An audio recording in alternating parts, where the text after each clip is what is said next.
حضرت عمر ابن عاص رضی اللہ تعالیٰ عنہ، یہ عربی میں جب عمر لفظ لکھا جاتا ہے نا تو یہ واو کے ساتھ لکھا جاتا ہے۔ عمر جس طرح لکھا جاتا ہے اسی طرح عمر بھی لکھا جاتا ہے، لیکن عربی اس میں فرق کرتے ہیں، اس کو لکھتے ہیں عمرو۔ وہ اردو میں لوگ پڑھ رہے ہوتے ہیں نا عمرو، یہ عمرو عیار کی کہانیاں، وہ لفظ بھی ڈیوائس بیسیکلی حضرت عمر بن عاص سے ہوا ہے، کیونکہ برین ان کا بہت تھا۔ اچھا، لیکن وہ لفظ ہی غلط ہے، لفظ عمرو تو کوئی لفظ ہی نہیں ہے، لفظ ہے امر۔ لکھا ہوتا ہے عمرو لیکن اس کا مطلب واو جو ہے وہ سائلنٹ ہوتا ہے، اور واو کا مطلب یہ ہے کہ آپ نے اسے پیش کی بجائے زبر سے پڑھنا ہے، عمر کی بجائے پڑھنا ہے امر۔ تو حضرت عمر بن عاص رضی اللہ تعالیٰ عنہ، یہ آپ سمجھ لیں کہ قریش مکہ، مشرکین عرب کے تھنک ٹینکس میں سے تھے۔ گفتگو کرنے کا بھی ان کو فن آتا تھا، اور معاملہ فہمی اور چیزوں کو ہینڈل کرنا یہ ان پہ ختم تھا، اور ینگ ایج کے اندر۔ اس کا اندازہ آپ اس بات سے لگائیں کہ جب مسلمان ہجرت کر کے نجاشی کے پاس چلے گئے تو مشرکین عرب نے اپنا سفیر بنا کر جس شخص کو بھیجا کہ وہاں پہ جا کے ایک عیسائی بادشاہ سے مقدمہ لڑ سکے اور نعوذ باللہ مسلمانوں کو وہاں سے دوبارہ ملک بدر کروایا جائے، تو جس شخصیت کا انتخاب کیا وہ عمر بن عاص تھے۔ اس وقت ظاہر ہے وہ مسلمان نہیں ہوئے تھے۔ بہرحال وہاں پہ پھر قرآن کی طاقت کام آئی۔ حضرت علی کے جو بھائی تھے جعفر بن ابی طالب، انہوں نے سورہ مریم کی جب تلاوت کی نجاشی کے دربار میں، بسم اللہ الرحمن الرحیم، یا زکریا انا نبشرک بغلام اسمه یحیی لم نجعل له من قبل سمیا قال ربی انا یکون لی غلام وكانت امرأتی عاقرا وقد بلغت من الكبر عتیا قال كذلك قال ربك هو علي هين۔ تو پھر اللہ تعالیٰ کی گفتگو کے سامنے بڑے سے بڑا بھی کوئی سفیر ہو، اس کی زبان کا اثر تو پھر ختم ہو جاتا ہے۔ تو نجاشی کی حالانکہ عمر بن عاص سے بڑی پرسنل دوستی بھی تھی، یہ بڑے ان سے تحفے بھی ان کے لیے لے کے گئے، وہ تحفے بھی اس نے واپس کر دیے۔ وقد خلقتك من قبل ولم تك شيئا قال رب اجعل لي آية قال آيتك ألا تكلم الناس 3 ليال سويا فخرج على قومه من المحراب فأوحى إليهم أن سبحوا بكرة وعشيا يا يحيى خذ الكتاب بقوة وآتيناه الحكم صبيا وحنانا من لدنا وزكاة وكان تقيا وبرا بوالديه ولم يكن جبارا عصيا وسلام عليه يوم ولد ويوم يموت ويوم يبعث حيا۔ اس نے کہا بھائی لے جاؤ، تم سونے کے اگینسٹ بھی ان کو تولو نا تو میں تب بھی تمہیں یہ واپس نہیں کروں گا، ٹھیک ہے۔ پھر زمین سے اس نے تنکا اٹھا کے کہا کہ یہ جو سورہ مریم میں حضرت عیسیٰ کا سٹیٹس آیا نا کہ وہ اللہ کے بندے تھے، والله ما عدا عيسى ابن مريم ما قلت هذا العقد، اللہ کی قسم عیسیٰ ابن مریم ایک تنکے کے برابر بھی اس سے زیادہ ان کا مرتبہ نہیں تھا جتنا تم نے بیان کیا ہے، یعنی اس میں ہم غلو نہیں کر سکتے کہ انہیں ڈیوینٹی میں کلیم کر دیں۔ یہ سمجھدار لوگ تھے، یہ وہاں سے مایوس ہوئے۔ اسی دوران صلح حدیبیہ بھی ہو چکی تھی، مسلمانوں کی پاور تسلیم ہو چکی تھی۔ تو حضرت خالد ابن ولید اور عمر بن عاص یہ دونوں بڑے جگری یار تھے، ایک بڑا بہترین پلانر تھا اور دوسرا بہت بڑا جنگجو تھا۔ تو صلح حدیبیہ کے بعد نا ان لوگوں کو اندازہ ہو گیا کہ اب اسلام کا گراف اوپر ہی جا رہا ہے، شرح صدر بھی ہو گیا۔ خالد ابن ولید کا ایک بھائی تھا ولید ابن ولید، وہ مسلمان پہلے ہی ہو چکا ہوا تھا۔ تو وہ بھی کچھ اثر تھا خالد ابن ولید کے اوپر کہ وہ اتنا بزدل تھا، اور مسلمان ہونے کے بعد اتنا وہ طاقتور ہو گیا کہ اس نے مشرکین عرب کے قافلے لوٹنا شروع کر دیے۔ تو وہ اپنے دوستوں میں فخر کرتے تھے، حالانکہ ہے دشمن تھے لیکن کہتے تھے یار بہادر تھے، پھر نکلے نا میرا برا۔ یہ سارا کچھ نا عمر سیریز کے اندر انہوں نے فلمایا ہوا ہے۔ يضحكك ما حقه أن يبكيك؟ الوليد أخي الوليد ما علمت له عزما قبل اليوم. أجل والله إني لأنكر عمله وأفخر به. كيف يجتمعان؟ يجتمعان. تو حضرت عمر بن عاص جو ہیں وہ سمجھدار آدمی تھے. انہوں نے سمجھ لیا خالد بن ولید سے ملاقات ہوئی اور بائی چانس وہ حبشہ سے آ کے مدینہ شریف جا رہے تھے اسلام قبول کرنے, اور یہ مکے سے مدینے جا رہے تھے. خالد إنك والله عمرو. راستے میں ملاقات ہو رہی اور دونوں ایک دوسرے کو بتانے کے لیے تیار نہیں ہو رہے کس لیے جا رہے ہیں. لیکن پھر جب گپ شپ ہوئی تو اندازہ ہوا, تو حضرت خالد نے کہا کہ بھئی مجھے لگتا ہے کہ یہ اللہ کے پیغمبر ہیں, اللہ کی غیبی تائید ہے ان کے ساتھ. أجب أنت ما أخرجك يا أبا عبد الله. والله لقد استقام المنسم وإن الرجل لنبي أذهب إليه فأسلم. وذلك الذي أخدمني. تو عمر بن عاص کہتے ہیں کہ مجھے بھی لگتا ہے ایسے. تو پھر کیا ارادہ ہے؟ تو کہتے ہیں ہم ان کی بیعت کر لیتے ہیں, اسلام قبول کر لیں. تو پھر انہوں نے اسلام قبول کیا. پھر نبی علیہ السلام نے ان کے ساتھ بڑی شفقت بھی فرمائی. کئی ایک چھوٹی مہمات کے اوپر بخاری مسلم میں آتا ہے کہ عمر بن عاص کو آپ نے کسی ایک خاص لشکر کا امیر بھی بنا کے بھیجا.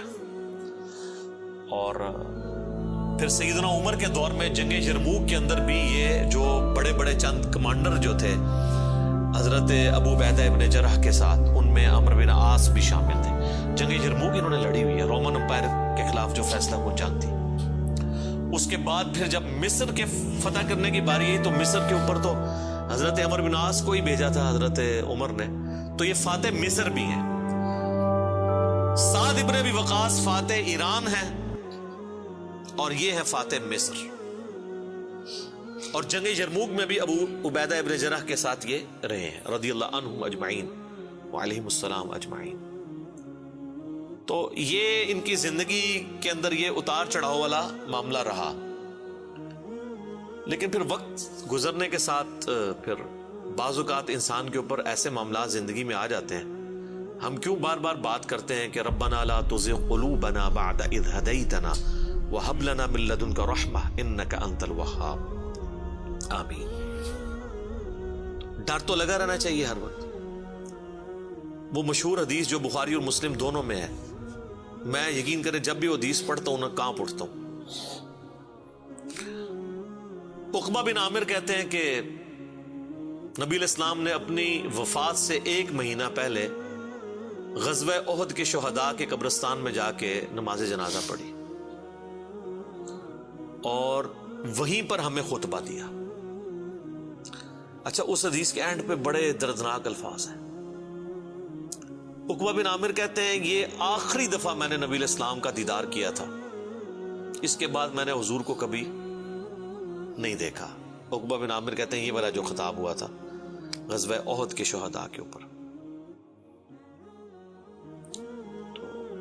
اس میں آپ علیہ السلام نے فرمایا کہ دیکھو مجھے اپنے بعد تم سے یہ خطرہ نہیں ہے کہ تم شرک میں مبتلا ہو جاؤ, مگر مجھے ڈر ہے کہ تم دنیا کے مال میں پھنس جاؤ گے, پھر ایک دوسرے کو قتل کرو گے جس طرح اگلی قوموں نے کیا, اور تم بھی تباہ و برباد ہو جاؤ گے جس طرح اگلے. یہ پچھلے دنوں میری ایک ویڈیو بھی ریکارڈ ہوئی ہے, مجھے تم سے شرک کا خدشہ نہیں. یہ حصہ نکالا ہوا اس میں سے. سر اس حدیث میں جو سوز و گداز تھا وہ آپ کو سمجھ ہی نہیں آیا وہ کیا تھا. بخاری مسلم کے الفاظ ہیں. عقبہ بن عامر کہتے ہیں رسول اللہ ہم سے یوں گفتگو کر رہے تھے جس طرح آپ مردوں اور زندوں دونوں کو الوداع کہہ رہے ہیں, اور آپ فرمایا کہ میں اس وقت بھی اپنا حوض کوثر سامنے دیکھ رہا ہوں. یعنی اللہ تعالیٰ نے آپ کو وہ سب کچھ سامنے دکھا دیا, اور میں تمہارا پیش رو ہوں, میں آگے جا رہا ہوں, تم نے میرے پیچھے آنا ہے. آپ ڈرا رہے تھے. تو اور وہی ہوا کہ نبی علیہ السلام کی وفات کے بعد پھر دنیا کی محبت کے غلبے کی وجہ سے بنو امیہ نے جو کام کیے, اور پھر جنگ جمل صفین اور نہروان, یہ ایک دردناک چیز ہے. یوٹیوب پہ میری کئی ایک ویڈیوز اس کے اوپر ریکارڈنگ ہے. اس حدیث میں بہرحال یہ آپ چیز نوٹ کریں کہ نبی علیہ السلام نے یہ خطبہ مسجد نبوی میں دینے کی بجائے قبرستان میں کیوں دیا ہے؟ اس کی 2 ریزنز تھی. اس لیے کہ وہ قبرستان تھا غزوہ احد کے میدان میں, جہاں پر ایک واضح فتح مال غنیمت سمیٹنے کی وجہ سے شکست میں بدل گئی تھی. حالانکہ رسول اللہ موجود تھے, لیکن دنیا کی محبت کا تھوڑے سے غلبے نے رسول اللہ کی موجودگی کی بھی پرواہ نہیں کی اللہ نے، اور فتح کو شکست میں بدل دیا۔ تو آج تو رسول اللہ موجود بھی نہیں ہے، ہمیں آپ کی دعاؤں کا بھی وہ حصہ نہیں ہے جو صحابہ کو نصیب تھا صلی اللہ علیہ وآلہ وسلم رضی اللہ عنہم اجمعین۔ اور دوسرا نبی علیہ السلام یہ میسج دینا چاہ رہے تھے کہ غزوہ احد میں وہ لوگ اس قبرستان میں دفن ہیں جنہوں نے محنتیں کی ہیں اور پھل ملنے سے پہلے ہی وہ اسی فقر کی زندگی میں دنیا سے چلے گئے۔ حضرت حمزہ ابن عبد المطلب نے تو اسلام کا گولڈن پیریڈ نہیں دیکھا نا، ان تو قربانیاں دی ہیں نا۔ آپ اس سے اندازہ لگائیں، یہ میرا اجتہاد ہے اور یہ درست ہے کہ اگر رسول اللہ کی وفات کے وقت حضرت حمزہ زندہ ہوتے تو پہلے خلیفہ وہ بنتے، کیونکہ غزوہ بدر اور احد کے اندر نبی علیہ السلام نے آرمی چیف ان کو بنایا تھا، ابو بکر عمر عثمان و علی ان کے انڈر تھے۔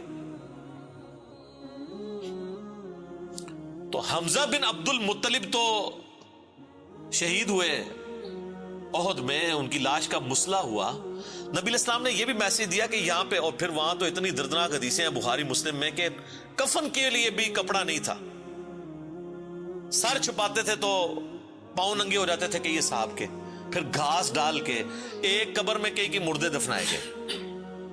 تو نبی اسلام یہ بھی میسج دے رہے تھے، کیونکہ آپ کو تو اللہ نے دکھا دیا نا۔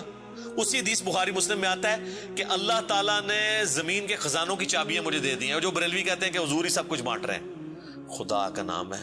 اور میرے بھائی وہ بخاری مسلم میں باقی حدیث میں موجود ہے، وہ زمین کے خزانے رومن اور پرشین امپائر کے خزانے ہیں جو صحابہ نے فتح کرنے تھے، بیت المال میں آ کے جمع ہونے تھے۔ یہ تھا اس سے مراد کہ مجھے اللہ تعالیٰ نے عطا فرمائی ہے، مجھے اللہ تعالیٰ نے دکھا دیا ہے کہ میری امت کہاں تک پہنچے گی۔ وہ کئی ایک حدیث آپ کو مشکات کی نا 30 جلد میں نبی علیہ السلام کے فضائل کے چیپٹر میں وہ مل جائے گی۔ کئی لوگ ہمیں ای میل بھی کر رہے ہوتے ہیں، یہ حضور کو جو چابیاں دی گئی ہیں تو پھر اب جس کے پاس چابی ہے اس سے ہی مانگنا چاہیے۔ وہ یہ تھا، ٹھیک ہے، کہ وہ رومن اور پرشین امپائر کے خزانے مسلمانوں کو ملے۔ تو بہرحال اسی کی ایگزیکیوشن بعد میں ہوئی ہے، اور حضرت عمر بن عاص بھی اس، یعنی آپ سمجھ لیں سسٹم کا کسی درجے تک حصہ بنے، اور یہ میں ان پہ کوئی فتویٰ نہیں لگا رہا، وہ خود مانتے تھے کہ میرے ساتھ ایسا معاملہ ہوا۔ مجھے حضرت عمر بن عاص سے یہ چیز یاد آئی، بڑی رکت انگیز حدیث ہے جس میں ان کے قبول اسلام کا واقعہ بھی ہے۔ صحیح مسلم میں کتاب الایمان چیپٹر میں شروع ہی میں 321 نمبر حدیث ہے، انٹرنیشنل نمبر کے مطابق، اور میرے یہ جو کربلا والا ریسرچ پیپر جس میں میں نے 200 احادیث جمع کی ہیں، اس کے اندر بھی آپ کو مل جائے گی۔ جنگ صفین کے حوالے سے میں وہ حدیثیں لے کے آیا ہوں۔ صحیح مسلم میں 321 نمبر۔ حضرت عمر بن عاص کی موت کا وقت جب قریب آتا ہے تو وہ دیوار کی طرف منہ کر کے رونا شروع کر دیتے ہیں۔ سر موت کے وقت انسان کو پھر اپنی زندگی میں کی ہوئی غلطیاں یاد آ جاتی ہیں۔ تو ان کا بیٹا ان کو تسلی دیتے ہوئے کہتا ہے کہ ابا جان، آپ تو نبی علیہ السلام کے قریبی ساتھیوں میں سے تھے، آپ نے رومن امپائر کی جنگیں لڑی ہوئی ہیں، جنگ یرموک، جہاد میں آپ شامل رہے ہیں، اتنے اتنے بڑے فضائل ہیں آپ کے لیے۔ تو حضرت عمر بن عاص اسے ٹوکتے ہیں، کہتے ہیں کہ تم نے ایک فضیلت تو چھوڑ دی جو سب سے بھاری تھی ہمارے نزدیک، یعنی صحابی ہونے سے بھی بھاری فضیلت اس اعتبار سے، اور وہ ہے اس بات کی گواہی دینا کہ اللہ کے سوا کوئی معبود نہیں اور محمد اس کے رسول ہیں صلی اللہ علیہ وآلہ وسلم۔ تو انہوں نے کہا تم نے یہ چیز چھوڑ دی ہے، اصل چیز تو یہ ہے، ہاں جب یہ چیز حاصل ہو جائے پھر صحابی ظاہر ہے ایک بہت بڑی فضیلت ہے، لیکن صحابی بنتا ہی وہ ہے جو پہلے اس کلمے کا اقرار کرے۔ تو کہتے ہیں کہ اب وہ بیٹے کو وجہ بتاتے ہیں اپنے رونے کی، کہتے ہیں کہ بیٹا ایک وہ وقت تھا کہ مجھے رسول اللہ سے بڑی دشمنی تھی، نعوذ باللہ، اور میری زندگی کی سب سے بڑی خواہش تھی کہ اگر رسول اللہ صلی اللہ علیہ وآلہ وسلم کے بارے میں مجھے کوئی موقع ملے تو میں انہیں قتل کر دوں، نعوذ باللہ۔ میرا دل ان کے بغض سے بھرا ہوا تھا۔ اے میرے بیٹے، اگر میں اس وقت مر جاتا تو سیدھا جہنم میں جاتا، لیکن پھر اللہ تعالیٰ نے میرا سینہ اسلام کے لیے کھول دیا۔ رسول اللہ صلی اللہ علیہ وآلہ وسلم کی محبت میرے دل میں جاگزی ہوئی، اور وہ کہتے ہیں پھر مجھے اس دنیا میں رسول اللہ سے بڑھ کر کوئی محبوب نہیں تھا صلی اللہ علیہ وسلم۔ اور کہتے ہیں میرے بیٹے، پوری زندگی نبی علیہ السلام سے مجھے محبت اور عقیدت کا وہ لیول تھا کہ میں نے کبھی بھی آنکھ بھر کے حضور کے چہرے کی طرف نہیں دیکھا، اور اگر تم مجھ سے پوچھو نا کہ میں حضور کے چہرے کے خد و خال بیان کروں تو نہیں کر سکتا. میں نے زندگی میں حضور کی ادب کی وجہ سے کبھی آپ کے چہرے کو نگاہ بھر کے بھی نہیں دیکھا. اوئے ہوئے ہوئے. اور کہتے ہیں میرے بیٹے میں اس وقت مر جاتا تو سیدھا جنت میں جاتا جب میں نے اسلام قبول کر لیا. اور پھر وہ ساتھ بتاتے ہیں, کہتے ہیں میں جب اسلام قبول کرنے کے لیے گیا تو نبی علیہ السلام نے اپنا دایاں ہاتھ آگے بڑھایا تو میں نے بھی آگے بڑھا کے پیچھے کھینچ لیا, اور میں نے کہا یا رسول اللہ پہلے مجھے گارنٹی دیں کہ میرے پچھلے سارے گناہ معاف ہوں جو میں نے اسلام کے خلاف کیے ہیں.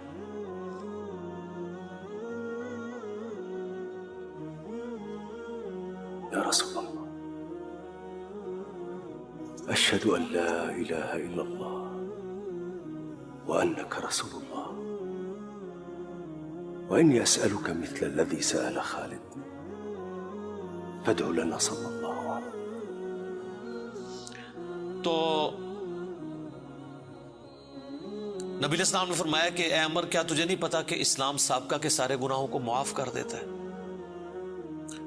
مقبول حج سابقہ کے سارے گناہوں کو معاف کر دیتا ہے, اور اللہ کی راہ میں ہجرت کرنا سابقہ کے سارے گناہوں کو معاف کر دیتا ہے. حضور نے میرے گناہوں کی معافی کی گارنٹی لی, میں نے اسلام قبول کیا.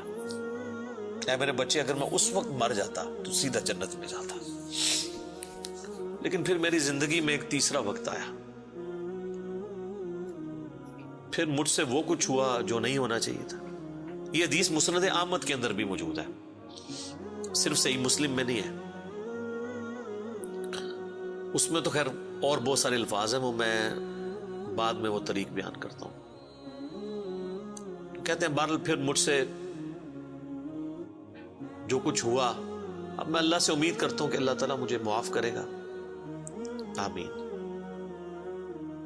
جب میں مر جاؤں تو میری قبر کے ساتھ, میری لاش کے ساتھ, میت کے ساتھ کوئی آگ نہیں ساتھ لے کر جانی, اور نہ کوئی نوحہ کرنے والی عورت ساتھ لے کے جانی ہے. اور مجھے دفنانے کے بعد میری قبر کے اوپر پانی چھڑک دینا, جس طرح نبی علیہ السلام کی سنت ہے کہ آپ دفنانے کے بعد پانی چھڑکتے تھے. اور اس کے بعد میری قبر پہ اتنی دیر موجود رہنا جتنی دیر ایک اونٹ کو نہر کر کے اس کا گوشت تقسیم کیا جاتا ہے, یعنی کم از کم 2 گھنٹے تک, تاکہ میں اپنی قبر سے مانوس ہوں اور دیکھو میں اللہ کے بھیجے ہوئے فرشتوں کو پھر کیا جواب دیتا ہوں. یعنی اس سے حضرت عمر بن عاص نے یہ بھی عقیدہ دیا کہ اسی زمینی قبر کے اندر حساب و کتاب ہوتا ہے, لیکن اس کو کوئی دیکھ نہیں سکتا. یعنی اگر ایگزیکٹ آپ کیمرہ فٹ کر دیں تو یہ جو کیپٹن عثمانی برزخی گروپ جو لوگ کہتے ہیں نا وہ کہیں اور قبر ہوتی ہے, تو حضرت عمر بن عاص کا یہ عقیدہ نہیں تھا. یہ حدیث ان کے گلے کا کانٹا ہے, جب وہ ہم پیش کرتے ہیں وہ کہتے ہیں عمر بن عاص کا تو ذہنی توازن آخری وقت میں بگڑا ہوا تھا, وہ تو بہکی بہکی باتیں کر رہے تھے, کیونکہ ان کے لیے تو وہ جو بھی باتیں حضرت علی کی فیور میں جائیں وہ بہکی بہکی ان کو لگتی ہیں نا. میں کہتا ہوں ان کا دماغ جتنا موت کے وقت کام کیا ہے نا پہلے نہیں کیا تھا, کیونکہ وہ تو اس وقت ہی ان کو احساس ہوا ہے. اس طرح کو پوری اپنی لائف سٹوری سناتا ہے جس کا دماغ چلا ہوا ہو, کدھر سے شروع ہے اور کدھر تک پہنچا ہے. اچھا یہ حدیث مسند احمد میں بھی آتی ہے, اس میں جو ہے نا الفاظ ہیں کہ وہ گھبراہٹ کی وجہ سے نا دیوار کی طرف منہ کر کے روتے ہیں. تو ان کا بیٹا جب پوچھتا ہے کہ کیا آپ موت کے خوف کی وجہ سے رو رہے ہیں, وہ کہتے ہیں میں موت کی وجہ سے نہیں رو رہا, میں رو رہا ہوں اس بات کو کہ مرنے کے بعد میرے ساتھ کیا بنے گا, موت کے بعد آنے والے حالات کے بارے میں. یہی تو سر ہم آپ کو کہہ رہے ہیں کہ مرنے سے پہلے اے مسلمان کر لے اس پہ غور, کتابوں کا خدا اور ہے, بابوں کا خدا اور. اچھا ایک اور طریقہ ہے مسند امام احمد میں اس کے ساتھ ہی کہ موت کے وقت جب انہیں گھبراہٹ ہوتی ہے نا تو وہ دیوار کی طرف منہ کر کے زاروں قطار روتے ہیں. تو ان کا بیٹا کہتا ہے کہ ابا جی آپ رو رہے ہیں, آپ کو تو نبی علیہ السلام اتنی محبت کرتے تھے, آپ کو ذمہ داریاں دیتے تھے, آپ نے جنگیں لڑی, آپ نے رومن امپائر کے خلاف جنگ یرموک لڑی, تو حضور کو تو آپ کو بڑی اہمیت دیا کرتے تھے. سر اس پہ آپ ذرا جواب سنیں عمر بن عاص کا. وہ کہتے ہیں اللہ کی قسم مجھے پوری زندگی یہ بات معلوم نہیں ہو سکی کہ حضور مجھ سے واقعی محبت کرتے تھے یا صرف تالیف قلب کے لیے، میرا دل رکھنے کے لیے مجھے کبھی کو پوسٹ دے دیا کرتے تھے. لیکن 2 بندے ایسے ہیں جن کے بارے میں دل سے گواہی دیتا ہوں کہ رسول اللہ اپنی وفات تک ان سے محبت کرتے تھے. ایک ابن سمیہ عمار ابن یاسر، اور دوسرا ابن ام عبد عبداللہ ابن مسعود. اب عمار بن یاسر ان کو کیسے بھول سکتا تھا؟ عمار کو تو مارا ہوا تھا انہوں نے صفین کے اندر. تو وہ کہہ رہے ہیں کہ حضور مجھ سے محبت کرتے تھے نا، تو مجھے نہیں لگتا کہ وہ اندر سے کرتے تھے یا میرا دل رکھنے کے لیے. بعض اوقات بندہ کسی کو ابلائش بھی کر دیتا ہے نا تعریف قلب کے لیے. لیکن 2 بندے ایسے تھے، میں کہتا ہوں کہ حضور واقعی ان سے محبت کرتے تھے، ابن سمیہ اور ابن ام عبد. پھر عبداللہ بن مسعود کے بارے میں اور عمار بن یاسر کے بارے میں جب انہوں نے یہ بات کی نا، تو ان کا بیٹا کہتا ہے کہ پھر انہوں نے دیوار کی طرف منہ کر لیا اور زاروں کے تار رونا شروع کر دیا. اور پھر ساتھ ساتھ یہ بول رہے تھے کہ اے اللہ، تو نے ہمیں جن باتوں کا حکم دیا ہم نے وہ کام چھوڑ دیے، اور تو نے ہمیں جن چیزوں سے منع کیا تھا ہم وہ کام کرتے رہے. اب تیری مغفرت کے سوا کوئی چارہ نہیں ہے. اور پھر ان کا بیٹا کہتا ہے کہ بس یہی جملے وہ پڑھتے رہے کہ ان کی روح پرواز کر گئی. آخری ان کا کلام یہی تھا کہ اللہ، جو جن کاموں سے تو نے روکا وہ ہم کرتے رہے، اور جن چیزوں کا تو نے حکم دیا ہم اس کی مخالفت کرتے رہے، تیری مغفرت کے سوا کوئی چارہ نہیں ہے. تو اسی حدیث میں الفاظ ہیں کہ وہ جو میں نے بتایا مسند احمد والی جو حدیث ہے کہ میری زندگی میں جو 3 پیریڈ آئے، اس میں انہوں نے پھر تیسرا کہا کہ پھر میں حکومتی معاملات میں، بادشاہت کے معاملات میں پڑ گیا. صحیح مسلم میں تو ایمبیگوس الفاظ سے، مسند احمد والے طریق میں ہے کہ میں بادشاہت سے جا ملا، یعنی وہ ملوکیت والا وہ جو معاملہ تھا وہ اسی کو ہی رو رہے تھے. مسند امام احمد میں ایک حدیث ہے کہ جب عمار بن یاسر کی قتل کی خبر ملی جنگ صفین میں، تو ایک شخص آ کے عمر بن عاص کو بتاتا ہے کہ عمار قتل ہو گئے ہیں. تو حضرت عمر بن عاص بلند آواز سے پڑھتے ہیں انا للہ و انا الیہ راجعون، اور وہ بھاگتے ہوئے حضرت معاویہ کے پاس جاتے ہیں اور کہتے ہیں کہ معاویہ، تو عمار کو ہماری فوج نے قتل کر دیا، عمار قتل ہو گئے، اور میں نے رسول اللہ سے سنا تھا کہ عمار کو ایک باغی جماعت قتل کرے گی. تو حضرت معاویہ بجائے یہ کہ رجوع کرنے کے، عمر بن عاص کو کہتے ہیں کہ تو اونٹ کی طرح اپنے پیشاب میں پھسلتا ہے، یعنی تجھے خود یہ اس حدیث کا پتہ ہے اور تو خام خواہ اس کا چرچا کر کے لوگوں کو بتانا چاہ رہا ہے کہ علی حق پہ ہے اور ہم نہ حق ہیں. تو ہم نے اس کو مارا ہے، اس کو تو علی نے مارا ہے، نہ علی لاتا اس کو اور نہ وہ جنگ کے اندر قتل ہوتا ہے، یہ تو علی نے لا کے ہمارے نیزوں کے آگے اسے پھینکا ہے، نعوذ باللہ. اتنی باطل تعویل کی.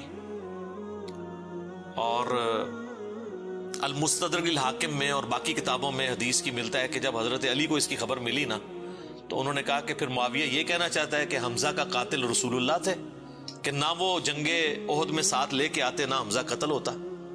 تو جو شخص جس کی فیور میں قتل ہو رہا ہوتا ہے وہ تو اس کا قاتل نہیں ہوتا، مخالف ہی قاتل ہوتا ہے. تو پھر مسند احمد میں ایک اور حدیث ہے کہ عمار کے قتل ہونے کی جب خبر پہنچتی ہے نا، تو حضرت عمر بن عاص کہتے ہیں کہ میں نے خود رسول اللہ سے سنا تھا کہ عمار کو باغی جماعت قتل کرے گی، اور عمار کا قاتل اور مال لوٹنے والا آگ میں ہے. تو وہ جو شخص خبر لے کے آتا ہے نا، اس کو بھی ہاتھ پاؤں پڑ جاتے ہیں کہ ایک میں ان کو خبر دے رہا ہوں، ان کو خود بھی پتا ہے، تو یہ لوگ کیا کر رہے ہیں. تو حضرت عمر بن عاص اس کی بھی تعویل کرتے ہیں. وہ کہتے ہیں حضور نے جو جہنم کے بارے میں فرمایا تھا نا، وہ عمار کے قاتل اور مال لوٹنے والے کے لیے تھا، وہ ہمارے لیے نہیں ہے. اگرچہ ہم بھی جنگ لڑ رہے تھے لیکن ہمارے ہاتھوں سے تو نہیں وہ قتل ہوا. حالانکہ صحیح بخاری میں حدیث ہے عمار کو باغی جماعت قتل کرے گی، اور یہ حدیث میں نے بتایا ان کو پتہ بھی تھی. جماعت کے بارے میں الگ سے میں نہیں کہتا دوزخ میں جائے گی، اللہ اور بندے کا معاملہ ہے. تو انہوں نے کہا کہ یہ مال لوٹنے والا اور قتل کرنے والے کے بارے میں. اب مسند احمد میں موجود ہے کہ وہ صحابی صلح حدیبیہ کا صحابی تھا، ابو الغادیہ، جس نے عمار کو قتل کیا تھا، اور پوری زندگی پہ پھر وہ روتے تھے مجھ سے یہ کیا کام ہوا. تو اس پہ خیر ابن حجر اسقلانی نے بڑی کوشش کی ہے، انہوں نے بحث کی ہے کہ نہیں، صلح حدیبیہ کی فضیلت اسے کور کر لے گی، امید ہے کہ وہ جنت میں ہی جائے گا جہنم میں پھیرا لگائے بغیر. تو شیخ البانی نے پھر اس کے اوپر گرفت کی ہے کہ نہیں، جو عام فضیلت ہوتی ہے نا جب کسی معاملے میں تخصیص آ جائے تو عام فضیلت اٹھ جاتی ہے. جب حضور نے فرما دیا نا کہ مار کا قاتل اور مال لوٹنے والا جہنم میں ہے، تو اب یہ ایک تخصیص آ گئی ہے. جب تخصیص آ جائے نا تو حکم عام اٹھ جاتا ہے اس شخص کے لیے. لہٰذا آپ یہ تعویل نہ کریں. شیخ البانی یعنی انہوں نے حق گوئی کا مظاہرہ کیا. بہرحال یہ اللہ اور بندے کا معاملہ ہے، ہم کوئی کسی کی آخرت کا فیصلہ نہیں کرتے. بہرحال یہ حقیقت ہے کہ حضرت علی اپنی وفات تک ان لوگوں سے ناراض رہے ہیں. المصنف ابن ابی شیبہ میں موجود ہے.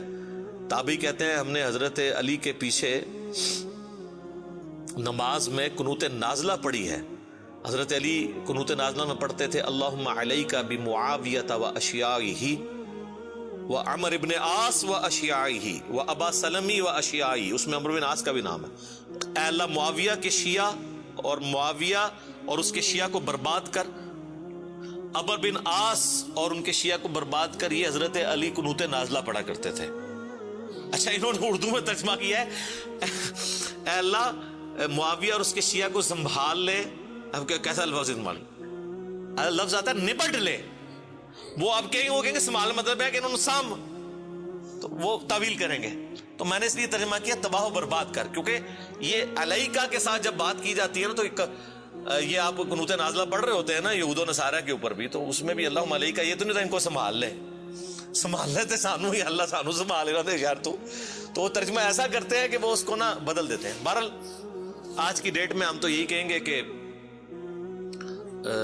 حضرت عمر بن عاص رضی اللہ تعالیٰ عنہ کا موت کے وقت رونا اور اللہ کی طرف رجوع لانا، اللہ تعالیٰ ان کی غلطیوں کا کفارہ اس کو بنائے. باقی انشاءاللہ تعالیٰ ایک تو چیز ہے، حضرت عمر بن عاص کے لیے مجھے مولا علی سے ایک گارنٹی مل گئی ہے. مصنف ابن ابی شیبہ میں موجود ہے کہ اہل صفین کے بارے میں جب مولا علی سے پوچھا گیا تو انہوں نے کہا کہ میں امید کرتا ہوں کہ میری طرف سے شہید ہونے والے تو جنتی ہیں ہی ہیں، میرے مخالفین بھی جنتی ہیں. پھر قیامت والے دن اللہ کی بارگاہ میں معاملہ میرے اور معاویہ کے درمیان طے ہوگا. تو میرے خیال ہے حضرت عمر بن عاص کو مولا علی نے پھر قنوت نازلہ کے بعد یہ فرما کے نکال دیا، اور آپ دیکھ لیں وہ روئے بھی بہت ہیں آخری وقت میں. میں ویسے جب بھی یہ حدیث پڑھتا ہوں پھر عمر بن عاص کے لیے میرا دل نرم ہو جاتا ہے کہ انہوں نے مرنے سے پہلے اللہ کی طرف رجوع لائے ہیں رضی اللہ تعالیٰ عنہ وعلیہ السلام. اذانیں شروع ہو جاتی ہیں، بقیہ کے سوالات انشاءاللہ اذان کے وقفے کے بعد انشاءاللہ.